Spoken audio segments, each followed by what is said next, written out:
está vendo aí uma série de providências sendo tomadas. O senhor acredita que elas são suficientes para inibir, pelo menos, que algo semelhante, algo próximo ao que foi registrado no último domingo volte a acontecer?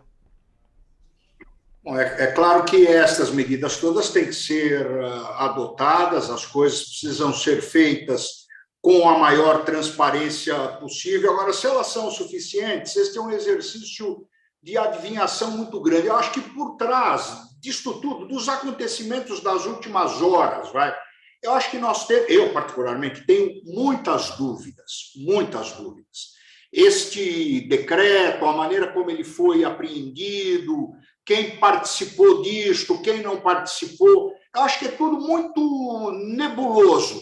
Se nós dissermos, olha, isto estava lá realmente para ser triturado, não tem relevância nenhuma, é possível? É possível. Agora, eu poderia pensar uma hipótese completamente distinta disso. Eu poderia imaginar, não, aquilo foi deixado lá propositadamente. O que se esperava era exatamente o que aconteceu. É possível uma interpretação dessa? Aparentemente parece um absurdo, mas não acho que seja impossível eu trabalhar também com esta hipótese. Esta hipótese poderia trazer, surpreendentemente, algumas vantagens, não é? Por exemplo, o presidente Bolsonaro havia dito no final do mandato, nos últimos dias do mandato, que ele havia tentado de tudo.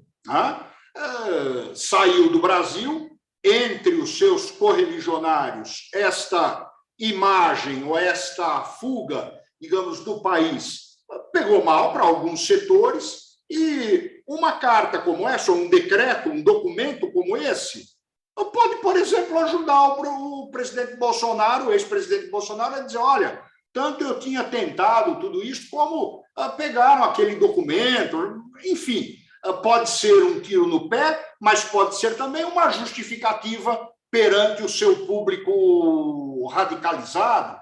Enfim, é muito difícil a gente dizer o que está por trás disso. Uma coisa me parece certa, diante da apreensão deste decreto de estado de defesa, enfim,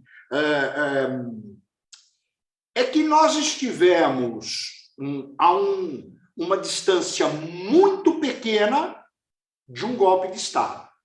A tentativa já tinha elementos mais do que suficientes para a gente tipificar esta tentativa de golpe de Estado. Este documento é mais um elemento, um conjunto de indícios que formam um corpo robusto, probatório. Mas o que está por trás disso? Por que será que este golpe não aconteceu? Muito possivelmente, também no campo da especulação, nós não podemos fazer mais do que especular, levantar hipóteses a respeito disso.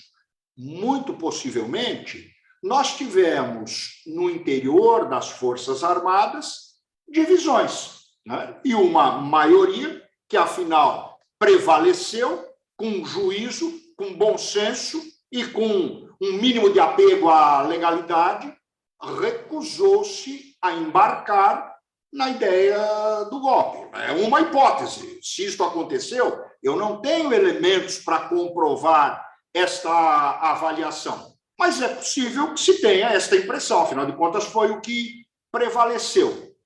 Professor, só para puxar um pouco dos argumentos que o senhor está, desfiar esse novelo por um outro lado, dado os elementos que estão postos na mesa, dadas as evidências, eu não digo apenas a carta encontrada na casa do ex-ministro e ex-secretário Anderson Torres, mas também a série de elementos, de caráter golpista que vem sendo apontados desde antes das eleições, depois passou pelo segundo turno, bloqueios de estradas pela Polícia Rodoviária Federal no dia da eleição, de forma a dificultar a vida de eleitores do Lula, depois uma certa passividade, omissão pelo lado da PRF, durante os bloqueios também de rodovias pós-eleição, Nós tivemos depois do que as tentativas de ataques terroristas, ônibus queimados em Brasília, bombas colocadas em caminhões, tudo que pessoas que saíram por parte dos acampamentos, né, de bolsonaristas. Pois bem, todos esses elementos que estão postos na mesa,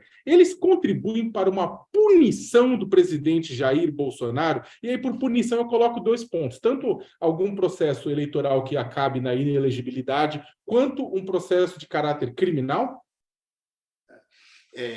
Eu acho que são elementos suficientes, todos eles com elementos de conexão, desde que eu consiga vincular isto tudo ao presidente da República, o que demanda ainda mais algumas provas. Eu acho que o conjunto de indícios é um conjunto bastante forte.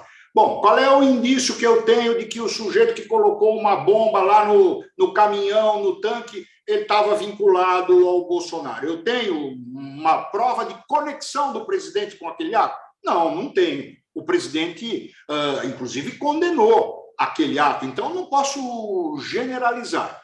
Mas, de outro lado, há atos do presidente que estimularam estes grupos, estimularam a violência, indicaram, digamos, um inconformismo com o resultado da eleição, o próprio fato de não ter reconhecido a derrota, né? Eu tenho um conjunto de elementos que oferecem pistas de que há um envolvimento do presidente. O próprio fato de acharem na casa do seu ex-ministro da Justiça um documento como este é bastante preocupante e funciona como um indício. Claro que eu preciso de outros elementos que conectem isto ao presidente da República. Por exemplo, se vem este Anderson Torres e faz um acordo de relação premiada e diz, olha, eu troquei e-mail com o presidente a respeito disso, eu estive conversando com o presidente a respeito disso, e traz elementos de prova, muda completamente de figura. Então,